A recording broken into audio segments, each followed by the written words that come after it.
Oi pessoal, eu sou Yasmin e esse é o podcast de Pai para Filho e esse é o terceiro episódio da nossa primeira temporada. Se você caiu de paraquedas aqui, retorne ao primeiro e segundo episódio porque eu tenho falado poderosamente e seguindo uma linha de raciocínio, ok? Então vamos lá.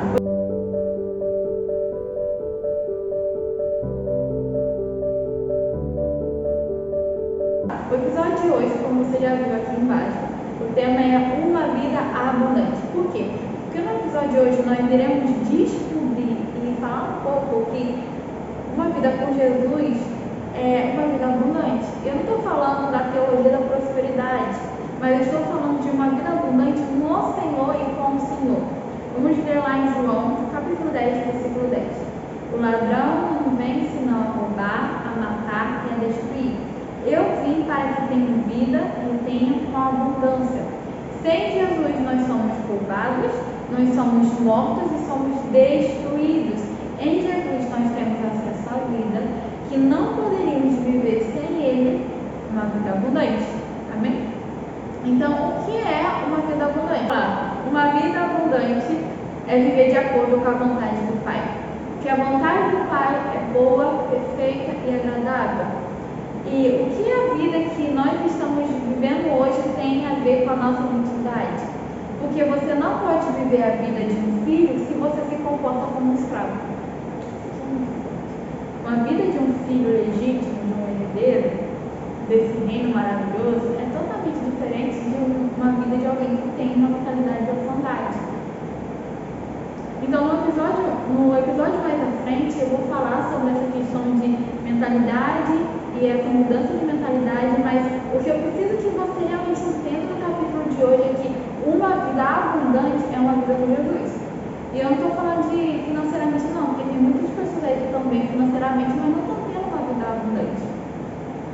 Vamos lá em Filipenses 4. Por que vamos em Filipenses 4?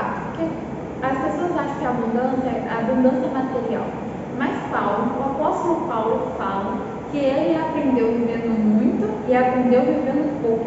E isso me constrange. Sabe por quê? Porque significa que não é sobre o dinheiro, é sobre ter Jesus.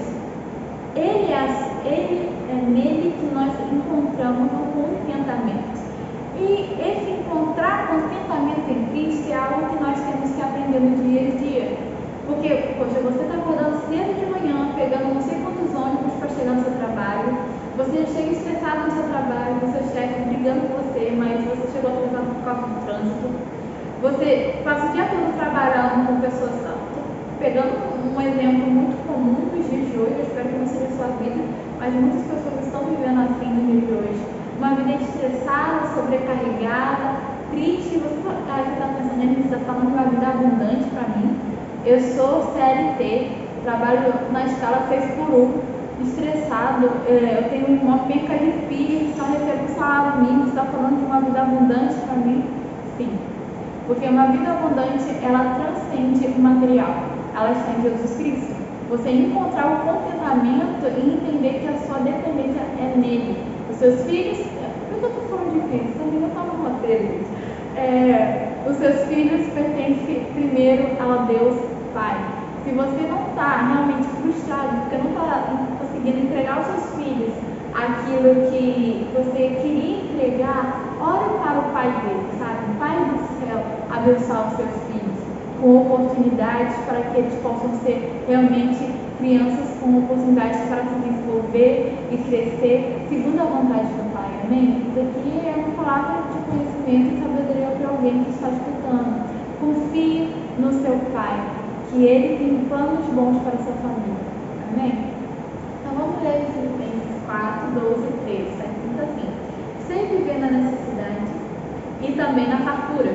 Aprendi o segredo de viver em qualquer situação, de estômago cheio e de estômago vazio, com pouco ou muito, pois todas as coisas por meio de Cristo que me dá forças. Isso que me quebranta e me constrange, porque tudo que me quebranta me constrange ao mesmo tempo. Tamanha fé e dependência que o Paulo havia no Senhor. É tão raro nos dias de hoje, porque é muito pregado sobre sermos prósperos, e uma pessoa próspera significa uma pessoa que está vivendo vontade do Senhor. Mas ao olhar a história de Paulo, nós percebemos que ele estava vivendo a vontade do Pai. Às vezes ele estava em presídio, às vezes ele estava em palácios, mas a vontade do Pai é que o nome do Senhor seja engrandecido. Então, às vezes no presídio ele era posto lá e ele pregava as igrejas. Tem noção que a maioria das cartas de Paulo foi escrita no presídio? E que o nome do Senhor foi engrandecido com Paulo preso dentro desses presídios, e que ele estava passando fome, mas que ele encontrava contentamento no Senhor e tinha uma vida abundante em Deus. E às vezes Deus levava ele para falar com imperadores, com governadores e palácios, e ele tinha fartura e tinha estômago cheio, e Deus só levou ele, não era para ele ter um estômago cheio e fartura, ele levou ele ao palácio para falar sobre Deus. Em todos os lugares, tanto no presídio quanto no palácio, o Senhor levou ele por um propósito, que era glorificar o nome de Jesus Cristo. E o que é interessante é que Paulo fala no último versículo que eu li aqui, vou recapitular: posso todas as coisas por meio de Cristo. É que muitas pessoas perdem prosperidade porque elas estão realmente cansadas de viver uma vida de necessidade. Mas Paulo aprendeu que ele precisa de Jesus quando ele tinha fartura e quando ele tinha necessidade. Porque quando você tem necessidade, você se torna uma pessoa realmente com um sentimento de injustiça.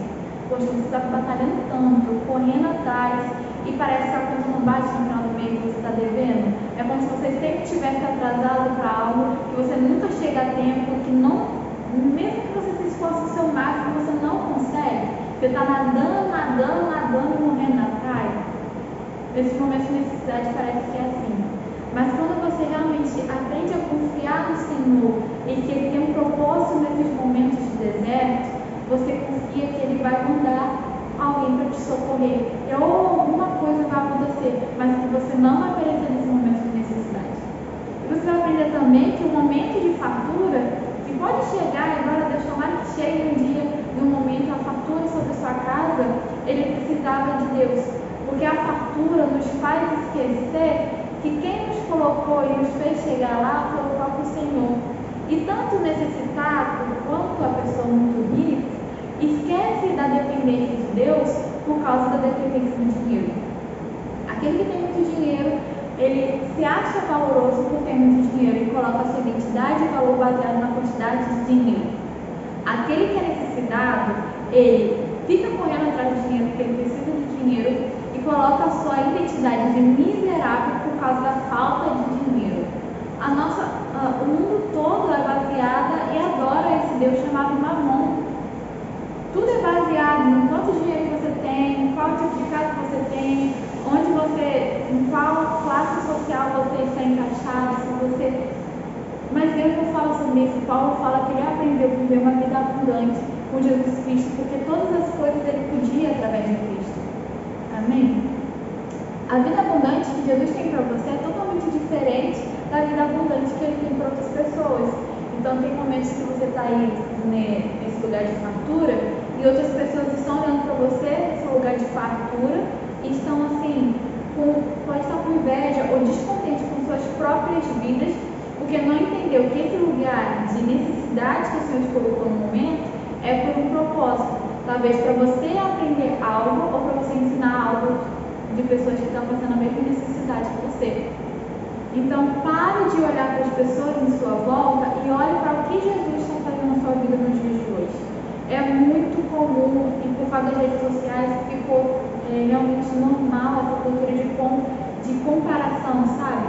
Mas a vida abundante que ele tem para mim e a minha é totalmente diferente da vida abundante que ele tem para você. No sentido de que o propósito e a temporada que Deus tem para mim nesse exato momento é diferente do propósito e a temporada que Ele tem para você nesse exato momento que você está vendo esse vídeo. E o nome dele, o propósito disso é para que Ele seja glorificado, tanto nessa temporada que eu estou, quanto na temporada que você está. Para eu aprender algo e para você aprender algo. Para que a gente cresça de glória em glória para glorificar o nome do nosso Pai. Então entenda isso e anote no seu caderninho. A vida abundante que Jesus tem para mim é diferente da vida abundante que Ele tem para você. Para algumas pessoas, Ele vai fazer essa pessoa ter muita influência, muitos seguidores, muitos discípulos. Ele chamou alguns para liderar 10 mil, mas se Ele me chamou para liderar só 100, e eu ficar olhando para aquele que tem 10 mil e não olhar para Cristo e o propósito que Ele tem na minha vida, eu vou me tornar uma pessoa ingrata e descontente. E essa ingratidão me afastará do propósito daquela temporada. E aí é aquilo, se você repete na prova, você vai ter que fazer a prova de novo, até que você aprenda o que aquela prova quer dizer para você. Isso acontece na vida normal. Você vai repetir na mesma prova até que você aprenda a passar por ela. Então, quantas provas você está fazendo novamente, porque você ainda não aprendeu a lição? O povo no deserto precisou andar no deserto 40 anos até que eles entendessem e aprendessem a confiar no Deus Pai. Então, aqui, vamos prestar aqui, ó. Atenção. Eu não estou dizendo que o Deus em sua glória esteja muito preocupado especificamente em nos trazer uma vida abundante, mas por Ele ser bom, Ele é bom, e nós convidarmos a viver Ele na nossa vida, viver uma vida com Ele, a nossa vida será uma vida boa. Eu estou dizendo que Ele está preocupado que você seja rico, Ele não está preocupado em te dar uma Ferrari, porque isso tudo é vaidade. Salomão já fala, debaixo do céu só vê vaidade. Mas Ele está preocupado que você utilize os seus meios, os meios que Ele está te entregando, os talentos que Ele está te entregando, as oportunidades que Ele está te dando, para você glorificar e ser fiel. Ele fala, seja fiel no pouco e no muito te colocarei.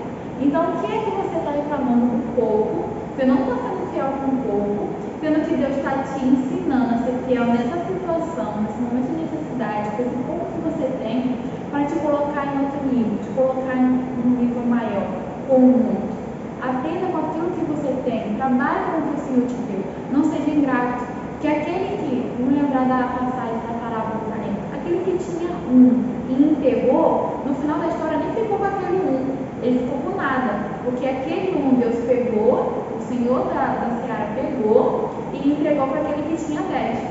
Você está reclamando de mas no final da história, por causa da sua ingratidão e infidelidade, você pode perder esse e entregar aquele que estava com 10 e você estava com inveja, porque você está perdendo os olhos em Cristo e olhando para as pessoas. Então não se compare, uma vida abundante não é uma vida em comparação. Amém? E o que é interessante é que eu vou focar em Filipenses 4. Esse daqui é o que aprendemos sobre uma vida com Jesus em Filipenses 4. Primeiro, que no Senhor nós temos todas as nossas necessidades supridas. Isso está escrito em Filipenses 4, versículo 19. O meu Deus suprirá todas as necessidades de vocês, de acordo com as suas gloriosas riquezas em Cristo Jesus. Então, como eu já falei, eu repito, se você é pai, não sei, tem um pai aqui que está passando por alguma dificuldade assim isso, e que realmente está frustrado, não está conseguindo trazer a fatura de alimento e as necessidades dos seus filhos supridas. Ore ao Deus sobre as suas necessidades, e em Jesus as suas necessidades serão supridas. Eu tenho um testemunho de, não tem muito tempo não, mas eu estava fazendo uma graduação e eu já estava cansada de só comer pão com margarina. Era literalmente pão com margarina todo o café da manhã e todo o lanche da noite. Pão com margarina puro e café com leite. E eu realmente fui do Senhor com um sentimento de tristeza. Pai, Senhor, sabe que eu estou esforçando? Eu só queria comer um pão com queijo e um presunto, mas não estou nem com condições para comprar um queijo e um presunto. Eu realmente chorei nos pés do Senhor, não pedindo queijo e presunto, mas triste por causa da condição que eu estava passando no momento. Aí eu acordo na manhã seguinte, eu vou para a cozinha, tinha 2 tabuleiros de queijo, 2 tabuleiros de presunto, 2 bolos de padaria e tipos diferentes de pães e pães doces. E eu olhei com aquilo, que foi isso que aconteceu aqui? E basicamente Deus abriu as portas e aconteceu daquele café da manhã chegar na nossa casa. E eu fiquei, nossa, realmente Deus se importa comigo. Ele supre minhas necessidades. E realmente aquilo, no outro dia não teve isso de novo, eu fiquei com pão com a margarina. Mas aquilo era um sinal para Deus mostrando que, filha, eu estou contigo. E eu vou suprir as suas necessidades quando você precisar. Porque você não está precisando comer pão com queijo e presunto todos os dias no momento. Você vai permanecer aqui. Mas quando você precisar, eu vou enviar para você. Então descanse. Quando você realmente precisar, o Senhor vai te enviar. Mas se você precisa mesmo momento, você realmente deseja isso, ore e espera que em algum momento o Senhor vai te mostrar Ele vai te mostrar o quão bom e maravilhoso Pai Ele é. Segunda coisa que nós aprendemos em Filipenses 4 é alegria. No versículo 4 e 5 está escrito assim: alegre-se sempre no Senhor. Novamente direi, alegre-se. Seja a amabilidade de vocês conhecida por todos, perto está o Senhor. Em Salmos 16:11 está escrito assim: caminhai, vê a vereda da vida, na tua presença a fartura que poderia trocar por abundância, tá? Abundância de alegria, a tua mão direita há delícias perpetuamente. Uma vida com Cristo é uma vida que nossas necessidades são supridas. Uma vida com Cristo é uma vida que é a fartura de alegria. Se você anda realmente desanimado, entristecido, ora ao Senhor para a revelação do que ainda está te oprimindo, se é espiritual, se é emocional, se é algo da sua saúde que você tem que tomar cuidado, porque a Bíblia fala que com o Senhor há alegria, no Senhor há alegria, mesmo que eu passe por dificuldades, quando eu lembro que eu já tenho a vitória, eu me alegro no Senhor. Amém? A terceira coisa que eu aprendo é gratidão. Está escrito assim em Filipenses 4:6. Não andem ansiosos por coisa alguma, mas em tudo, pela oração de súplicas e com ação de graças, apresentei seus pedidos. O que é interessante aqui é que ele fala primeiro, antes de das súplicas e os pedidos, ele fala ação de graças. A gratidão move o coração de Cristo, porque o Senhor, Ele é bondoso. E a gratidão não significa ausência de necessidade, porque uma pessoa, mesmo tendo necessidade, ela deve ser grata ao Senhor pelo que ela já tem, porque ela poderia não ter aquilo. A ingratidão é a expressão de frustrações, de expectativas que não foram cumpridas, sendo essas expectativas postas no lugar ou pessoas erradas. Nossas expectativas devem estar no Senhor, e este alinhará nosso coração segundo sua palavra. Então, pessoas ingratas, elas são pessoas frustradas e decepcionadas. Por isso que elas são ingratas, porque elas estavam, eu te dei imaginação, eu tenho uma sobrinha e ela tem um telefone, e eu dou um Motorola. Só que ao invés de agradecer o Motorola, ela reclama, porque a expectativa dela é que eu daria um iPhone. O que expectativa você está tendo no seu coração que não condiz com a realidade que Deus quer para a sua vida? Talvez a gratidão que você tenha no seu coração é porque você quer algo que não te pertence nessa temporada. E você está descartando o fato de, poxa, o Senhor me deu um Motorola, legal, não tinha nenhum telefone, agora eu tenho um Motorola, mas eu tenho um iPhone. O que o Senhor está te entregando e você não está agradecendo porque você queria ter um iPhone? E você não está agradecendo o Motorola que está na sua mão. Estou dando esse exemplo de celular, que é um exemplo mais, dá para entender, mais prático. Mas o que você está sonhando, você tem seus sonhos e você está colocando a expectativa nas pessoas, na expectativa do que você mesmo pode produzir, na expectativa de quão bom você é, o quanto as pessoas vão te honrar, o quanto as pessoas vão fazer alguma coisa de bom para você. Tira a expectativa das pessoas, tira as expectativas dos produtos que você pode produzir, sabe? Eu estudo muito, então eu serei uma pessoa bem-sucedida? Às vezes não. Tem pessoas que estudam muito e às vezes não são pessoas bem-sucedidas. Porque eu não posso colocar a expectativa da minha vida nem mesmo sobre mim e sobre o meu esforço. Eu tenho que colocar na expectativa sobre o Senhor. E mesmo que eu tenha alguma dificuldade, não consiga ser a melhor aluna da minha sala, se o Senhor quiser, Ele me colocará entre os melhores. Porque Ele tem um propósito para eu estar entre os melhores. Amém? Vamos dar continuidade aqui. Então, eu não trouxe nenhum desafio, mas o desafio de hoje é que, do episódio de hoje, você vai fazer até o próximo episódio. Cada semana eu vou lançar um episódio. Então, até a próxima semana, eu quero que você faça esse desafio. Acorde, ok? Em todas as manhãs, agradeça a Deus pelo menos 2 coisas na sua vida. Seja grata a 2 coisas na sua vida. Ao final da sua noite, na oração que você faz para dormir, eu espero que você ore para agradecer a Deus esse dia, você vai agradecer coisas específicas que aconteceram durante o dia. No agradecimento da noite, eu quero que você perceba o quão Deus foi maravilhoso com você durante o seu dia. E no agradecimento da manhã eu quero que você perceba, através da revelação do Espírito Santo, que a sua vida não é tão ruim quanto você imagina ser. E na verdade o Senhor está sendo muito bondoso contigo. Amém? A quarta coisa que aprendemos em Filipenses 4 é: e a paz de Deus, que excede todo entendimento, guardará os seus corações e as suas mentes em Cristo Jesus. Números 23, 19 está escrito assim: a paz do Senhor transcende nossas circunstâncias. Está escrito assim: Deus não é homem para que minta, nem filho do homem para que se arrependa. Acaso ele fala e deixa de agir? Acaso promete e deixa de cumprir? Por que eu estou falando isso de Números 23, 19? Que a paz do Senhor transcende nossas circunstâncias. Mesmo em tempestades, eu posso encontrar em Jesus um porto seguro para descansar, pois sei em quem confio. Quando eu confio no Senhor, eu lembro que Ele não é homem para mentir, nem filho do homem para que fale, sabe? Que se arrependa do que Ele me prometeu. Amém? Então eu posso encontrar essa paz que excede todo entendimento. Se eu estou passando uma tempestade, eu lembro, meu Senhor está dormindo na minha proa. Lembra que os discípulos estavam desesperados com a tempestade, lembrará? Jesus está descansando lá na proa do barco, e ir até Jesus. No momento que a aflição e o desespero te tomar e parecer que as ondas vão te afundar, lembre onde está o seu Senhor e busque Ele, que Ele acalma o mar, ou vai te ensinar a andar sobre as águas. Amém? A última coisa que eu vídeo de hoje é sobre mudança de mentalidade. Está escrito assim, Filipenses 4, versículo 8. Finalmente, irmãos, tudo que for verdadeiro, tudo que for nobre, tudo que for correto, tudo que for puro, tudo que for amável, tudo que for de boa fama, se houver algo de excelente ou digno de louvor, pense nessas coisas. Tudo que vocês aprenderam, receberam, ouviram e viram em mim, ponham em prática, e o Deus da paz estará com vocês.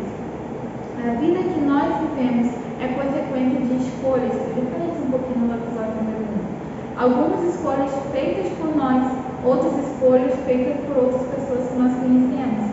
Mas é muito importante compreender que a forma que você pensa e as coisas que você pensa influenciam na vida que você está vivendo e a vida que as pessoas à sua volta viverão. Isso se acentua mais se você tiver um papel de autoridade. Então, se você é um pai, você é uma mãe, ou você é líder de alguma coisa, a forma que você pensa vai influenciar diretamente a forma que as pessoas à sua volta estão vivendo. Olha o peso da responsabilidade que isso tem. As suas escolhas, elas realmente impactam a vida das pessoas e elas reverberam.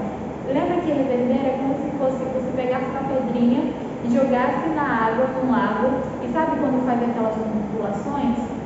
Você talvez fez uma coisinha, um ato pequenininho, mas aquela ação reverberou ao ponto que influenciou uma pessoa que estava lá no outro canto. Influenciou de tal forma que uma fala sua que você falou com ciclano, alguém que passou perto de você enquanto você estava conversando, ouviu a frase fora do contexto, ou talvez ouviu a conversa toda. Escutou e falou para outra pessoa. E essa outra pessoa ficou muito mal. Tem noção que só a sua simples conversa em lugar inadequado, talvez uma conversa inadequada, causou mal para outra pessoa? Olha que loucura! A importância de você entender que as suas ações e escolhas impactam a vida de outras pessoas. Não é sobre você. A cruz grita isso, não é sobre nós. É sobre Cristo. Olha para Cristo e pense, olha, eu estou levando Cristo para as pessoas, as escolhas que eu estou fazendo, está levando Cristo para as pessoas estão vendo Cristo na minha vida, isso é muito importante. Isso é mudança de mentalidade. Você se importar se as pessoas estão vendo Cristo em você. Se os seus pensamentos estão louvando ao Senhor. Então, esse é o desafio prático para terminar esse episódio. Agradeça a Deus. Tenha uma mentalidade grata ao Senhor. E realmente, 2 coisas pela manhã sobre sua vida, 2 coisas à noite, de coisas boas que aconteceram durante o seu dia. Isso durante uma semana. Se você tiver dificuldade, peça ao Senhor para que Ele inicie seu coração de relembre das coisas boas que você já viveu. Amém? Eu vou orar para terminar e eu peço, Senhor Deus, que traga à nossa memória as coisas que nos dão esperança. Senhor meu Pai, eu te peço que realmente muda a nossa mentalidade, nos ensina a ter um contentamento no Senhor. Que todas as nossas necessidades sejam supridas em Ti. E nos ensina a descansar e confiar que Tu és fiel para cumprir a Sua palavra. Pai, nos perdoa pela nossa desobediência, nos perdoa porque muitas vezes nós não conseguimos confiar. Eu te peço verdadeiramente que nos ensine a confiar em Ti e clamar ao Senhor para acalmar as ondas ou, Senhor, aprender a andar contigo sobre as águas. É o que eu lhe peço e agradeço em nome de Jesus. Amém. Até o próximo episódio, pessoal.